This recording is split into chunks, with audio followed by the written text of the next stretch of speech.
There's a rampant misconception in human experience that goes like this. These circumstances please me and these do not. So I will use all of my power, even gathering together with others, to orchestrate change in the condition.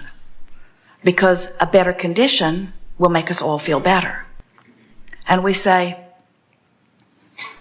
how's that working out? You can't even get your kids to do what you want them to do. And you will never get the world even to come to agreement about what is the right thing to do. Have you noticed? Imagine a universe where every point of consciousness is seen as valuable and expanding. And every point of consciousness gets to individually choose what they personally prefer. And Source responding to every point of consciousness, so everyone getting what they want. A never-ending flood of resources. That's what you've got going on here. You do not need to compete with others for resources because the resources expand exponentially in direct relationship to the asking that you offer. And any shortage that any of you or anyone that you know is living is not because the resources are limited. It's because you are crossways of the resources. When you beat the drum of lack, the abundance that you've been asking for cannot come to you. It defies law. You must beat the drum of what you want in order to be a vibrational match to what you want. And only when you are a vibrational match to what you want will what you want come to you. It's really a lovely thing. It's so nice to know that in this plethora of emotions that there is always one emotion that you can always reach from wherever you are. And that is the emotion of relief. If you are in despair, you cannot find the emotion of appreciation. They are very different vibrationally. And in fact, when you reach for the vibration of appreciation from your place of despair or depression or anger or fear, you can't find it. It's too far apart. But you could find a thought that feels a little better. You could find a thought that feels a little better. And when you understand that that's all you need to do, just lean downstream, so to speak. Just reach for the best feeling thought that you can find from where you are. Now that will really serve you. Because in time, as you're reaching for something that feels better and reaching for something that feels better on topic after topic, before you know it, you've trained yourself into alignment with who you really are on topic after topic. And now you're letting flow to you whatever it is you've been asking for. Of course, so here you stand, exploring contrasts, knowing what you don't want, knowing what you do want. And at first, when you send off that rock of desire, the source within you follows it, but you don't, because you're still defending or justifying why you want it. But when you begin to turn your attention to what you want and why you want it, and you begin to talk about why you want it rather than how you're going to get it or when it's going to come or where it's going to come from. As you begin to talk about what you want and why you want it, you turn in the direction of it and you begin closing that gap. As you close the gap, circumstances, events begin to line up for you and you begin to notice that all around you, things are lighting up. There's this never-ending unfolding that is taking you right to where you want to be. We think it is such a lovely thing when you catch on that your emotions tell you everything, and that the better you feel, the more you are moving toward what you want, and the worse you feel, the more you are not. We also think it's a wonderful thing that you have manifestations that show you exactly where your vibration is. Do you understand that whatever it is you are living is a perfect vibrational match to what you've been thinking and feeling? Isn't that nice to know? Nothing that you're living just came out of the blue. Sometimes it comes out of the oblivious, but it never comes out of the blue. You're offering a vibration about it, or it could not happen. Let's say that there's a condition in your body and it's not pleasing, maybe even frightening to you. And we say, oh, all it is a manifestational indicator of vibration. If you don't like the manifestation, just change the vibration and the manifestation must shift. Very simple. We don't see you at your gas station, slumped there in the driver's seat, looking at the empty indicator, in total despair.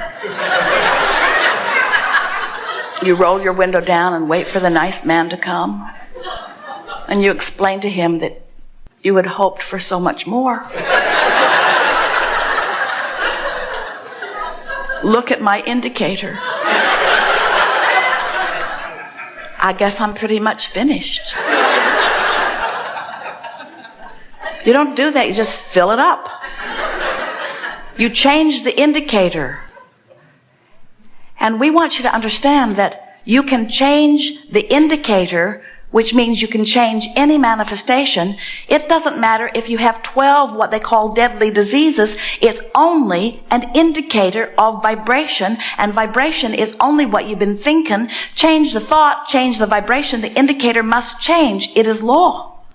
But if you are like so many people who offer your vibration because of what you're looking at, do you see the problem you would have at the gas station? You're looking at the empty indicator, which means you're done. And we want you to understand that the indicators change so rapidly. But more than 99% of every creation is completed vibrationally before you see the evidence. So you can change the thought, which changes the indicator, which is the emotional response. But it's a little while before the manifestation catches up with the emotional indicator. What we want you to accomplish as a result of our conversation here today, we want you to decide that you are going to be someone who just for a while, give it 30 days and watch your life transform. Let your emotional indicators be the indicators that matter. So you go to the doctor, he says, you're dying, and you say, aren't we all? He says, no, I mean you're on the fast track. You say, I like the sound of that in most regards. He says, no, I'm here to tell you that there isn't anything more that can be done for you because the indicators in your body show me that you are on your way out of this body. Now, if you've just heard what we just said, you would say back to him, I can see why you might say that as you look at this indicator. But I know something that you do not know. I have changed the vibrational basis that is the reason for this indicator, so that indicator has to shift. And he would say, no, I don't think so. I just gave you a test. And you would say, oh, I know. But 99% of my vibration shifts before the manifestation shifts. So I'm not using your indicators, I'm using my indicators. And my feeling of hope is the indicator that tells me I've shifted. My indicator of positive expectation is the indicator that shows me that I've shifted. And I've come to know that when my vibration shifts, my indicator shifts. So keep watching, Doc, because you're going to see something different here once I get 99% of it completed vibrationally. Now, if he's wise, he'll say, I've seen things like this before. There have been a handful of scantily documented cases where someone disagreed with my ruling and surprised me. And we say, you can only do that when you let your own vibrational gap be what you're giving your attention to. If you're listening to the peanut gallery out there, everybody's got a different opinion of where you are in relationship with where they think you should be. And we want you to understand that the only relationship that matters is where you are in relationship with who life has caused you to become. And we would like to say to you that the sicker you are in your physical body, the weller you are vibrationally. And the weller you are vibrationally, the stronger the call of source is. But you got to turn in the direction of it. And fear is turned upstream. We see you. You take your raft down to the river, you put it in, and invariably, you human buggers, you turn it upstream and begin paddling very hard. And we say, why not go with the flow? And you say, oh, that's far too easy. That just seems lazy. Anybody could do that. We've been trained to try hard. We've been trained to struggle, to persevere, to be virtuous and valiant. And we say, but nothing you want is upstream. You're not even making any headway. You're paddling and paddling and paddling, but you're not getting anywhere against this current. All you're doing is keeping yourself from enjoying the ride. Everything that you want is downstream. And the reason that we know that is we're downstream with it. The reason we know that is because we saw you coming in. You are part of that which we are. We watched you with the contrast. We saw that which you have become. We gave our undivided attention to what you've become. We've been calling you toward it ever since. But you're going the wrong way. Negative emotion always means you're going in opposition to who you have become and what you want. No exceptions every time. So then you say, well, what do I do when I have negative emotion and I can't get rid of it? And we say, you can't get rid of anything. There is no such thing as getting rid of anything in a universe that's based on inclusion and attraction. When you look at something and you say yes to it, you include it in your vibration. When you look at something you don't want and try to get rid of it, you include it in your vibration. Because there's no such thing as no in an attraction-based universe. So the key is to give your attention to what you want, to talk about what you want. And you say, I can't, I don't have it. We say, imagine it. You say, I can't. What I'm living is too big. We say, then look for the best parts of what you're living. You say, I can't. There aren't any good parts. We say, then you're screwed.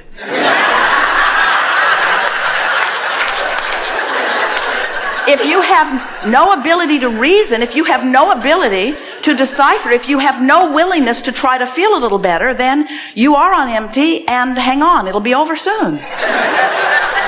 People say, I've jumped out of an airplane, I'm at 40,000 feet, I have no parachute. What should I do? We say, hang on, it'll be over soon.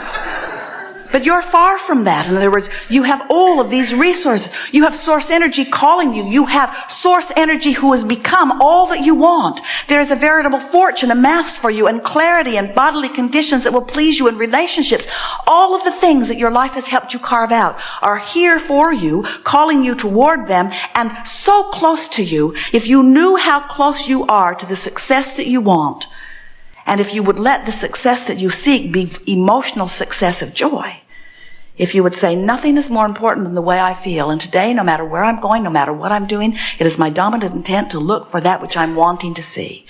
Oh, I can't help but decipher, but once I come to a conclusion, I'm going to give it my undivided attention.